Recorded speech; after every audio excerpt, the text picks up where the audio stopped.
The Adventure of the Priory School.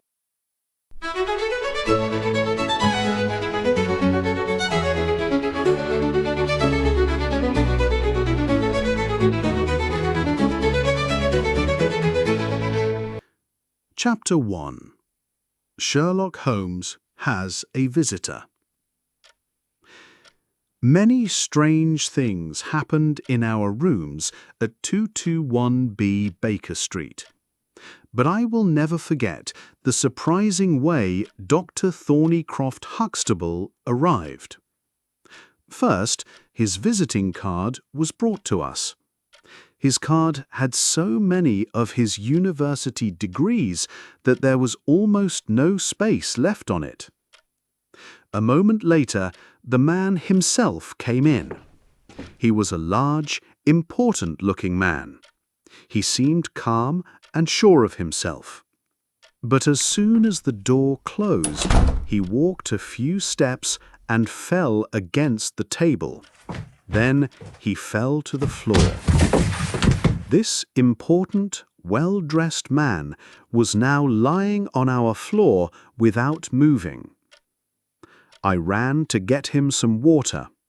Then I got my doctor's bag and checked him. "What is it, Watson?" asked Holmes. "I think he's okay," I said. "He's just very, very tired and probably hungry." Holmes looked in the man's pockets and found a train ticket from Mackleton in the north of England. "Mackleton is a long way from here. It's not yet 12 o'clock, so he must have left home before 5 o'clock this morning."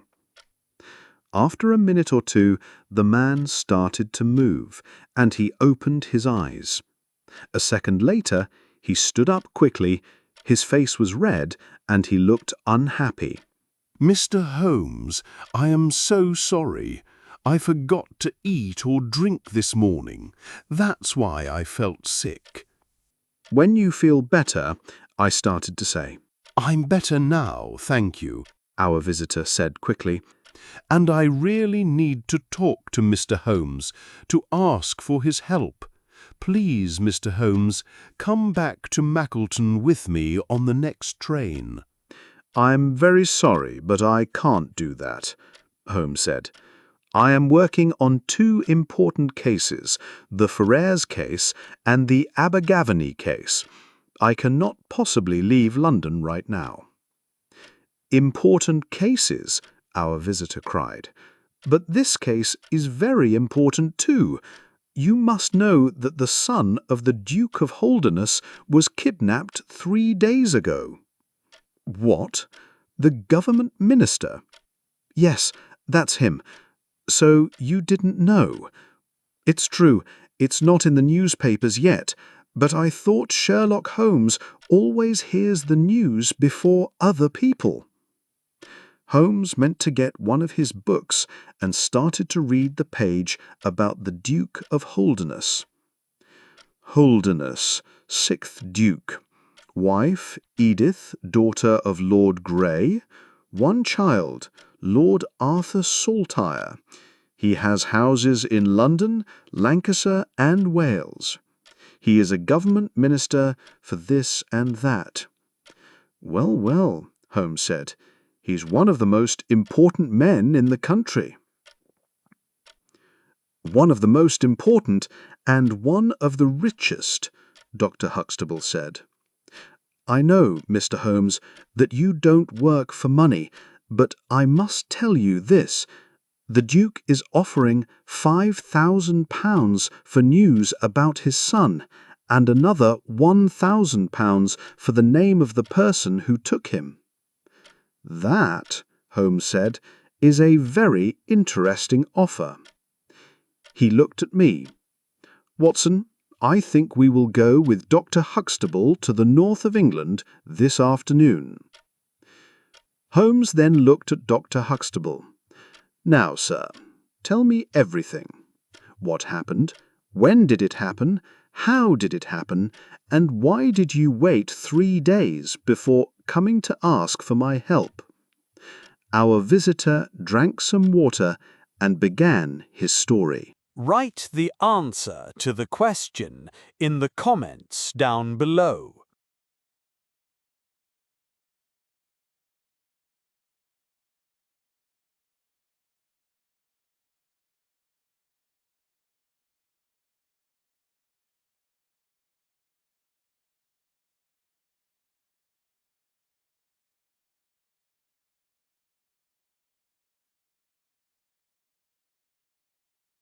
Chapter 2. Dr. Huxtable's Story. My school, the Priory School near Mackleton, is the best school for young boys in England, Dr. Huxtable began. The sons of many important people study there.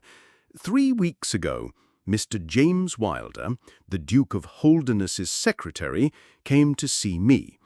He said the Duke wanted to send his 10-year-old son, Lord Saltire, to my school.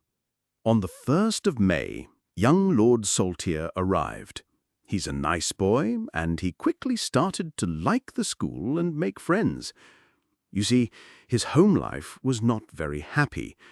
We all know about the problems between the Duke and his wife. The Duchess now lives in the south of France. I think she left the Duke about 3 months ago. But the boy loved his mother and was very sad when she left. Because of this, the Duke sent him to my school. After 2 weeks with us, he was much happier. Then, on the night of May 13th, he disappeared. To get to his bedroom, you have to go through another, larger room where 2 older boys sleep. One of them is a very light sleeper, but he heard and saw nothing that night. So young Arthur did not leave through that room. His window was open, and there is ivy growing all up the wall of the house. It is easy to climb out of the window and down the ivy to the ground. So we think he left that way. We think he was wearing his school clothes, a short black coat and dark blue trousers. We searched his room very carefully, but we didn't find anything strange.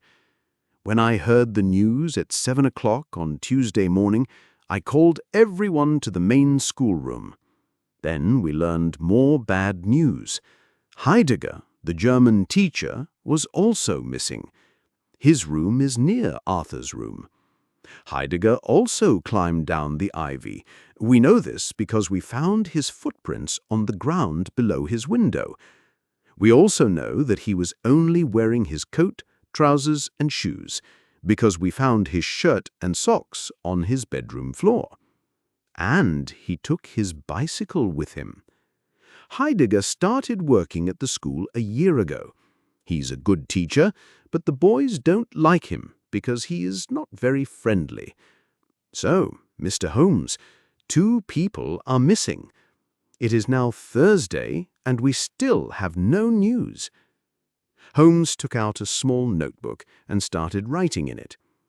The boy didn't go home, I suppose. No, we contacted Holderness immediately. The Duke is very worried about his son, and I am the most unhappy man in England. Mr. Holmes, you are a famous detective. Please help me. You are making things very difficult for me. How can I find marks on the ivy or the ground after 3 days? Why didn't you come to me immediately? Because of the Duke, Dr. Huxtable said. He doesn't want people to talk about his unhappy family life. And what are the police doing? Well, they heard about a boy and a young man at the station early on Tuesday. They searched for them, and last night they found them in Liverpool, but it was just a man and his son visiting a friend. We lost 3 days because of that.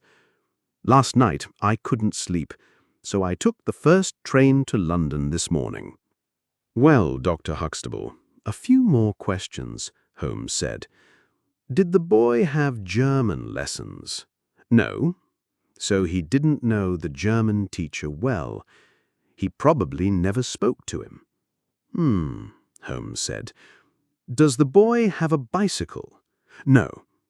Was any other bicycle missing? No. I see. So, did the German teacher ride away on his bicycle at night with the boy on his back? I don't think so. But what happened to the bicycle? Now, what about visitors? Did the boy have any visitors the day before he disappeared? No. Did he receive any letters? Yes, one letter from his father. Do you open the boy's letters, Dr. Huxtable? No. Then how do you know the letter was from his father?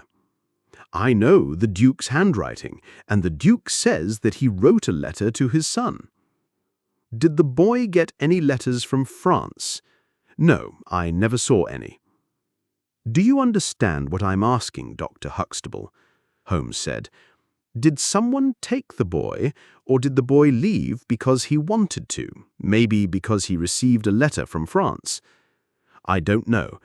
I think he only had letters from his father. Were the father and son close?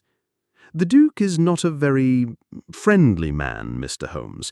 He's not a bad father, but he's a government minister and is very busy. So the boy was closer to his mother. Yes. Did he say that? No. Then did the Duke tell you that? Oh, no, the Duke never talks about things like that. So how do you know? Mr. James Wilder, the Duke's secretary, told me. I see. So, that last letter from the Duke, where is it now? The boy took it with him. It's not in his room. Mr. Holmes, our train leaves in half an hour. Right, Holmes said. He looked at me. Watson, let's get ready and go to the north with Dr. Huxtable. Maybe we can find some answers to this mystery.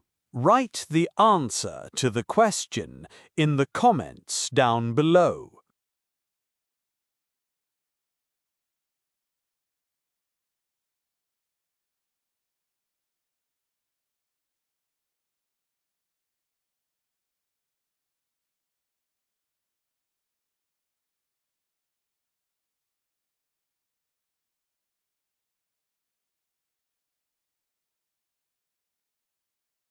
Chapter 3.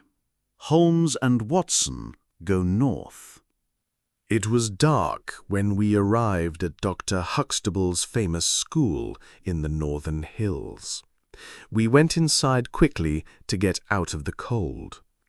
Immediately, someone ran up to Dr. Huxtable with news. He looked very surprised. "The Duke is here," he told us.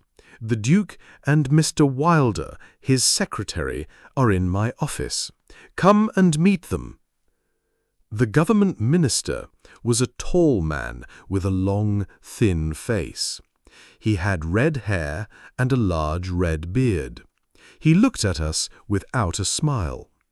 Next to him was Mr. Wilder, a very young man. He was small, with blue eyes and a careful expression. He spoke first. "The Duke is surprised to see Mr. Holmes here, Dr. Huxtable. He does not want people to know about this. You knew that, so why didn't you talk to the Duke before you went to London?" "But we need help," said Dr. Huxtable, "and I—" "Well," said the Duke, "Mr. Holmes is here now, and maybe he can help us." He looked at Holmes. "I would like you to stay at my home, Holderness Hall, Mr. Holmes." "Thank you, sir," said Holmes. "But I would prefer to stay here, at the school, close to the mystery. Can I ask you a few questions?" "Of course," said the Duke. "My questions are about the Duchess and about money." "The Duchess knows nothing about this," said the Duke, "and no one has asked me for money." "I see," said Holmes. "You wrote a letter to your son before he disappeared. When did you send it?" "Send it?" Mr. Wilder asked angrily. "The Duke does not send letters himself. I put the letter in the post-bag with all the other letters that day." A minute or two later, the Duke and Mr. Wilder left. Holmes immediately started to work on the case. We carefully searched the boy's bedroom and the German teacher's room. We looked at the ivy on the wall and saw the footprints under the German teacher's window. But we learned nothing new. Holmes then left the house and did not come back until after 11 o'clock. He had a large map with him. He brought it into my room and put it on the bed. This case is starting to get interesting, Watson. Look at this map. Here is the school and here is the road. So did the boy and the teacher use the road when they left? No, Watson, they did not. How do you know that, Holmes? I asked. Because a policeman was here, he said, pointing to the map. He was here from midnight until 6 in the morning, and he saw no one on the road. I spoke to him this evening. And over here, at the other end, is the White Horse Inn. A woman there was sick, and the family watched the road all night for the doctor. The doctor did not arrive until the morning, and the family saw no one on the road. So the boy and the teacher did not use the road. But Holmes, what about the bicycle? I asked. Yes, Watson, he said. We must not forget the bicycle. But first, let's look to the south and the north. To the south there is a big river, so no bicycles there.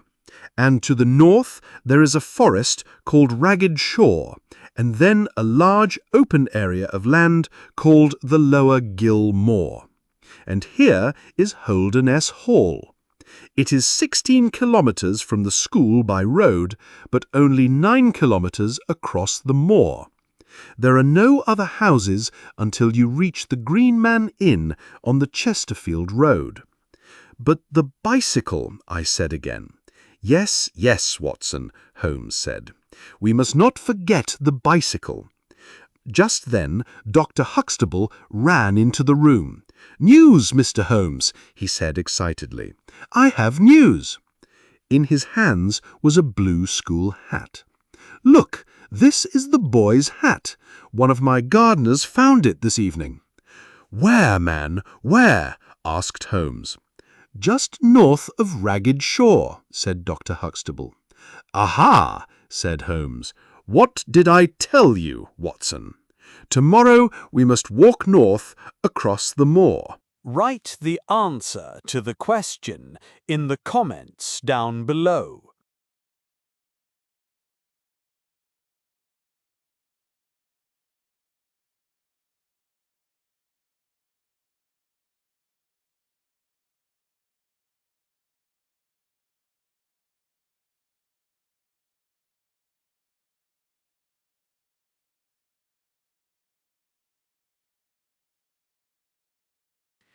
Very early the next morning, I opened my eyes and saw Holmes standing next to my bed.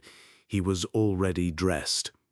"Come, Watson," he cried. "Hot coffee is ready for you. We leave in 10 minutes." By 6 o'clock, we were past Ragged Shaw, and half an hour later, we were on Lower Gill Moor. A small river ran through the middle of the moor, and the ground around it was very wet. "We can see tracks easily in this wet mud," said Holmes. "Look carefully, Watson." We walked slowly across the moor, looking at every inch of mud. We found hundreds of sheep tracks and some cow tracks, but no bicycle tracks. Then, finally, we found something. Not far from the river, in some soft black mud, was the track of a bicycle. "Hooray!" I cried. "We've found it!" But Holmes did not look happy. "It's a bicycle, yes, but not the right bicycle. Every bicycle has different tires. I know 42 different types. This one is a Dunlop tire, but Heidegger's bicycle had Palmer tires. The English teacher told me that. So this is not Heidegger's track." Is it the boy's, then? I asked. Probably not. The boy didn't have a bicycle. He looked at the track in the mud again. This track is going away from the school. Or maybe towards the school. No, no, my dear Watson. Look at the tracks of the two tires. Are they the same? No, I said. One tire makes a deeper mark. And that's the back wheel, because the rider sits over the back wheel. The deeper track is on top of the other one. This shows the bicycle was moving that way, away from the school. But who was the rider? Where did he come from? We followed the Dunlop track back, almost to Ragged Shore. Then we lost it among some cow tracks. Holmes sat down and thought for a few minutes. No, he said, getting up. We must leave this question for now. Back to the mud by the river, Watson. 2 hours later, Holmes gave a happy shout. I ran over to him and looked down at a long, thin track in the mud. It was the Palmer tire. Here is Heidegger, cried Holmes. Let's follow him, Watson. For a kilometre or more, we followed the Palmer tire north across the moor. We kept losing the track and finding it again. Suddenly, the track stopped. What happened here? I said. Did he fall? Holmes looked carefully at the ground. Then he walked over to some small bushes with yellow flowers. Look, he said quietly. On one of the yellow flowers, there was something red, the dark brownish red of blood. This is bad, very bad. What happened here? Someone or something hit him. He fell, he stood up, he got on his bicycle again and rode away. But there is no other track. There are some cow tracks here, but no human footprints. We must follow the blood, Watson. We soon found the bicycle. Then behind a bush we saw a shoe and found a body. There was blood on the man's head and face, and he was dead. He was wearing shoes, but no socks, and we saw a nightshirt under his open coat. It was the German teacher. Poor man, Holmes said quietly. What should we do, Watson? We can't waste any more time, but we must tell someone about this poor man. Should I run back to the school? No, I need you with me. Holmes stood up and looked around. Look, he said, there's a worker over there. He can go back to the school for us. I went and got the worker, and Holmes wrote a note for Dr. Huxtable. The poor man looked at the body once, and then started to run quickly down the hill towards Ragged Shore. Now, Holmes said, before we continue, let's think. What do we know? First, the boy left because he wanted to. He was dressed, and he didn't leave in a hurry. He wanted to go, maybe with someone, maybe alone. But the German teacher left without his socks and shirt, so he left very suddenly. That's right, I said. And why did Heidegger go? Because he saw the boy from his bedroom window. He wanted to follow him and bring him back. So far, so good. But why didn't Heidegger just run after the boy? A man can easily run faster than a boy. But Heidegger took his bicycle. He knew he needed it. Why? Ah, I said, because the boy had a bicycle. Not so fast, Watson. Think about it. Heidegger dies 8 kilometers from the school. So the boy was moving very fast because it took a man on a bicycle 8 kilometers to catch up to him. And Heidegger dies because someone hit him very hard on the head. A boy can't do that, So there was someone with the boy, a man. But we looked very carefully at the mud around poor Heidegger's body, Watson, and what did we find? Some cow tracks, but nothing else. No footprints from people, no other bicycle tracks. "Holmes," I cried, "this is impossible." "Very good, Watson. It is impossible, so something is wrong with my ideas. What can it be?" "Maybe," I said, "Heidegger hit his head when he fell." "In soft mud, Watson?" "Oh, I don't know. I just don't know." "Come on, Watson. Every mystery has an answer. But for now, the Palmer tire can't tell us any more, so we must go back to the Dunlop tire." We found the Dunlop track again and followed it north. Here there was very little mud and we lost the track. Across the moor we could now see Holderness Hall, a few kilometers to our left. In front of us we could see the Green Man Inn. We walked down to the road and towards the Green Man Inn. Write the answer to the question in the comments down below.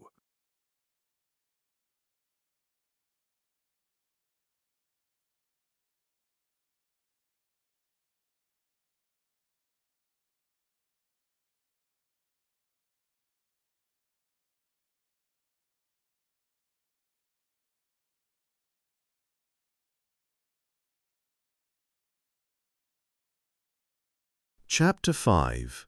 A Visit to the Green Man.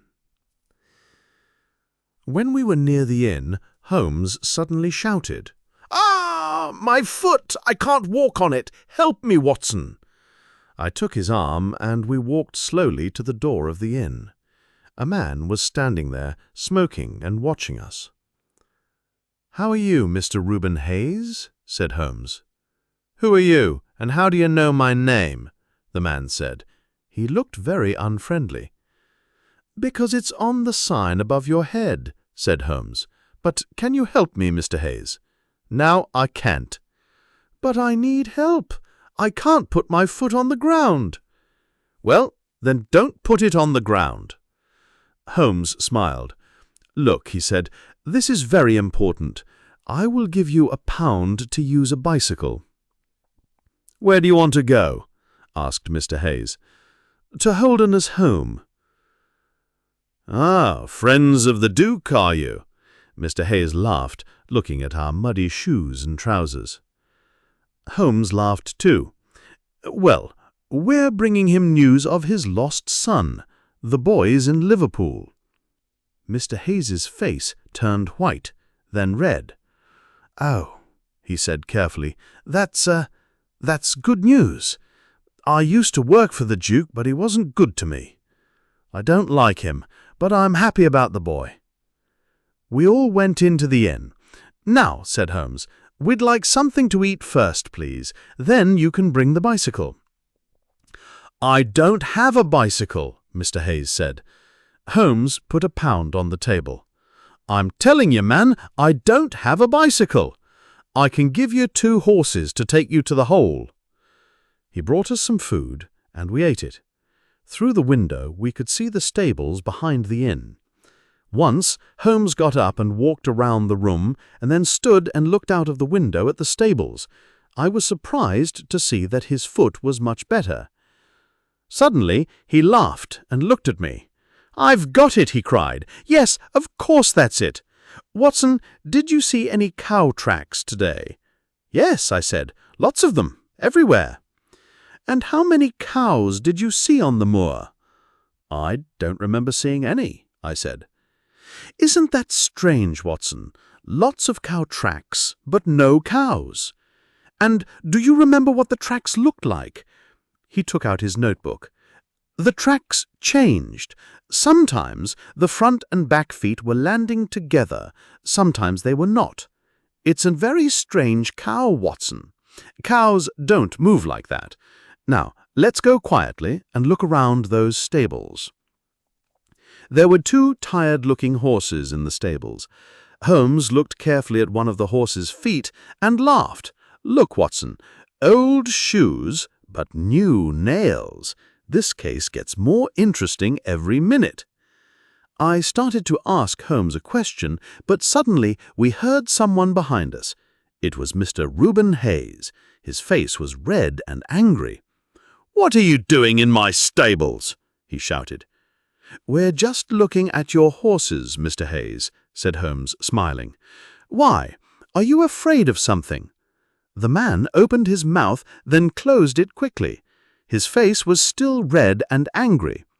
Holmes spoke again before he could. "I think your horses are tired, Mr. Hayes. We can walk to the hall. It's not far." 3 kilometers by the road," he said. His eyes still watched us angrily. It was almost dark when we left. We walked along the road for about 100 meters. Then Holmes took my arm. "Quick, Watson, let's get off the road and go up the hill. Then we can come down behind the inn." We ran up the hill. "This man Hayes, he knows all about the kidnapping. Is that right, Holmes?" "Of course," he said. "We can learn a lot more from Mr. Hayes. Who's this? Watson, get down!" A bicycle was on the road. It passed us very quickly, and we saw the rider, Mr. James Wilder, the Duke's secretary. His face was white, and he looked afraid. "Quick, Watson," said Holmes. "We must watch him." We ran down the hill and stopped where we could see the back door of the inn. Wilder's bicycle was next to the door. For 5 minutes, nothing happened. Then a man on a horse rode quickly out of the stables and went down the road. "What do you think of that, Watson?" he said. "Somebody's running away." "Yes, but not James Wilder, because he is there at the door." We could see Wilder in the light from the open door. He stood there, looking out. 10 minutes later, another man came down the road and went into the inn. Then a light turned on in a room upstairs. "Come, Watson, we must get closer," Holmes said. We went down the hill and walked very quietly to the back of the inn. The bicycle was still there. Holmes looked at the wheel and laughed quietly. "A Dunlop tire, Watson. Now, I must look through that upstairs window, so I need to stand on your back, Watson." Holmes stood on my back for only a second, and then he was down again. "Come, my friend, it's a long walk back to the school, so let's start now. I can give you all the answers to this mystery tomorrow." It was a long, cold, muddy walk back to the school. I went to bed immediately, but Holmes went out again, to Mackleton, I think. I was very tired and slept all night. Write the answer to the question in the comments down below.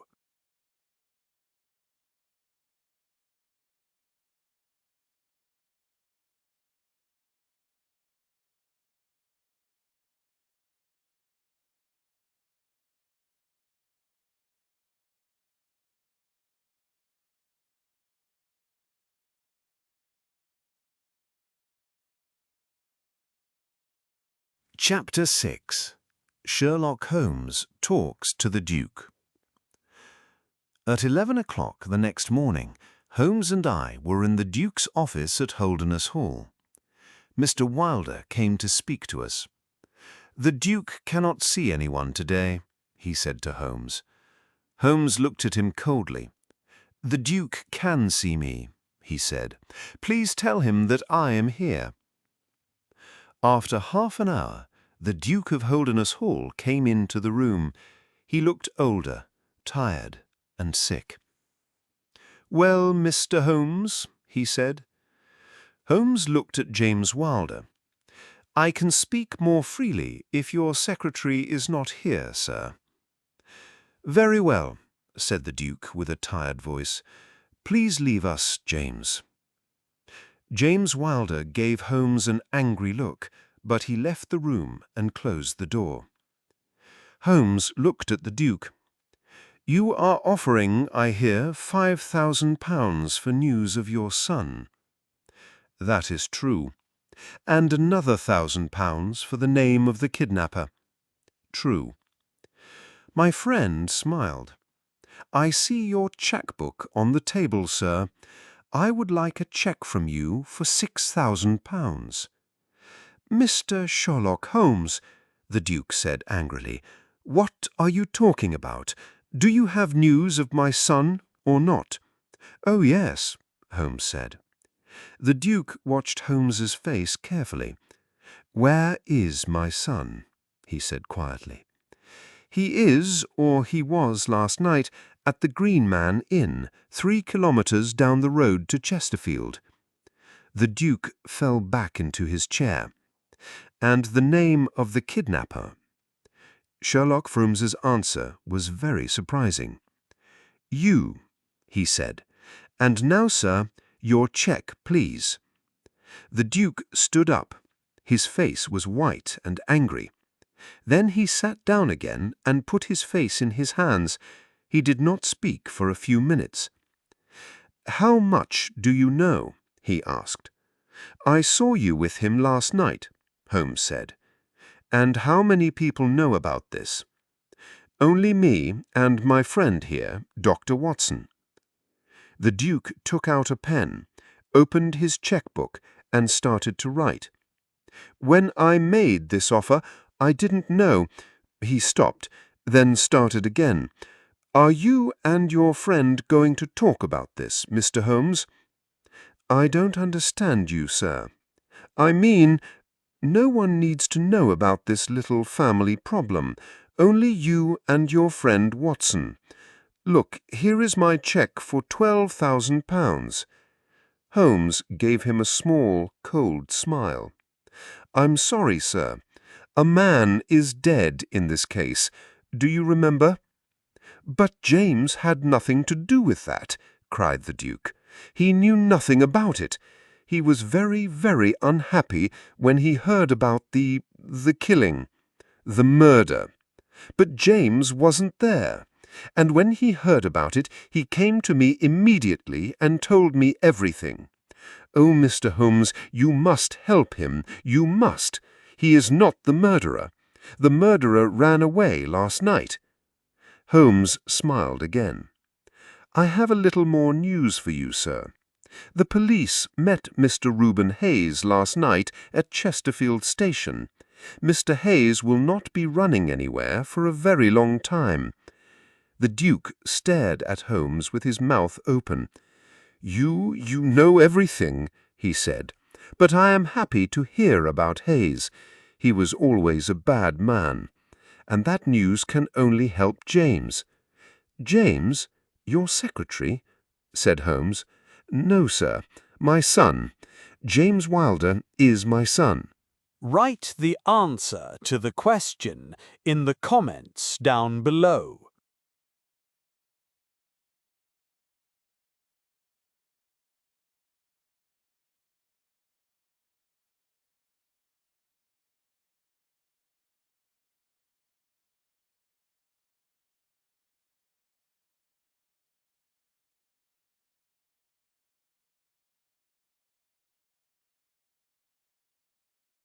Chapter 7.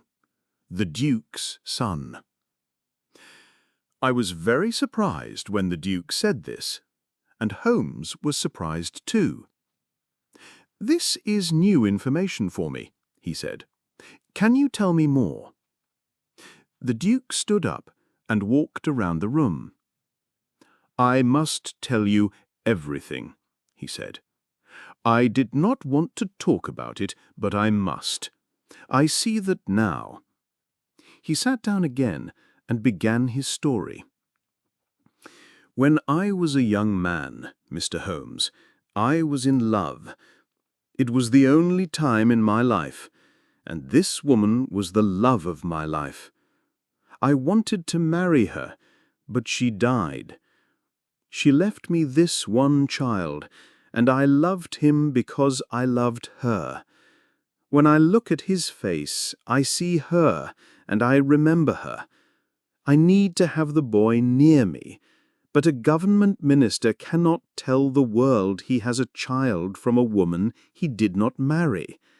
So to the world, James is my young secretary, not my son. He knows that I am his father. He hates the Duchess because she is not his mother. And he hates my younger son, Arthur, because Arthur has everything. Arthur has a name, a famous father, houses, money, everything. James has nothing. Well, he has some money, but he is just Mr. James Wilder, and he wants to be the Duke of Holderness one day. That is not possible, of course, but James cannot understand that. So you see, I was worried for Arthur, and that's why I sent him to Dr. Huxtable's school. And what does James do next? He kidnaps my poor Arthur. It changes nothing, but James cannot see that. He wants me to say, "Yes, James, now you can be my first son. You can have everything. Arthur can be the second son." But I cannot do that. James knew this man Hayes, because Hayes worked for me once. James asked Hayes for help, and the man was happy to do it. Do you remember my letter to Arthur on that last day? Well, James opened the letter and put a note from himself inside it. That evening he rode his bicycle across the moor and met Arthur in Ragged Shaw. He talked about the Duchess, Arthur's mother. "She's waiting on the moor," he told Arthur. "Come back at midnight, and a man with a horse will take you to her." Of course, poor Arthur wanted to see his mother, so he came. Hayes was there with 2 horses, and they rode across the moor. But the German teacher followed them, and Hayes killed him. Hayes then took Arthur to the Green Man Inn. Well, Mr. Holmes, I knew nothing about any of this until the murder. James is a bad person, but he does not murder people. When he heard the news, he came to me at once, crying. What could I do? I did not want the world to know about this. So James went to the Green Man. He told Hayes to run away, because everyone knew about the murder now, and they also knew the murderer's name. Hayes left immediately. Later, I went and saw Arthur. I left him there with Mrs. Hayes because I could not say anything to the police at that time. So, Mr. Holmes, now you know everything. You helped a murderer, you said nothing to the police, you left your young son in a dirty inn, and you ask for my help. People did not usually speak to the Duke of Holderness like this. His face turned red, but he said nothing. First, we must bring Arthur home. Yes, the Duke said quietly. Holmes quickly wrote a note and took it out of the room. A minute later, he was back. Now, what are you going to do about Mr. James Wilder? I understand you, Mr. Holmes. James is leaving me. He is going to Australia next week. Good. And the Duchess? Maybe, if James is not in the house, you and she... Yes, I wrote to the Duchess this morning. Holmes stood up. Well, he said, I think Watson and I can go home now. There is just one other small question. This man Hayes took 2 horses across the moor, but the horses' feet made tracks like a cow's feet in the mud. How was that possible? The Duke looked surprised and thought for a minute. Then he left the room and came back with a glass box. Inside the box were some old horseshoes. We found these shoes in the garden, the Duke said. We think they are about 500 years old. The Holderness family has a long and interesting history.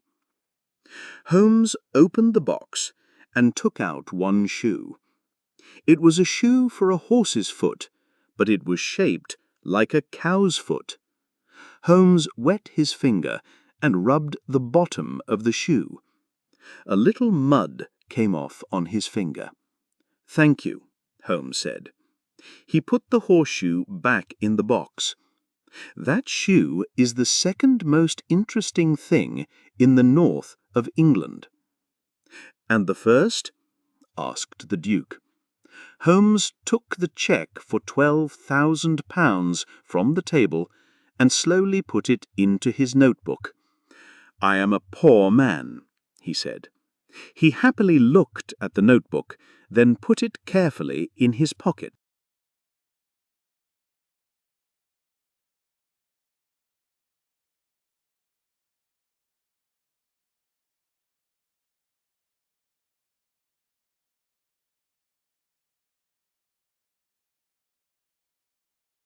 Write the answer to the question in the comments down below.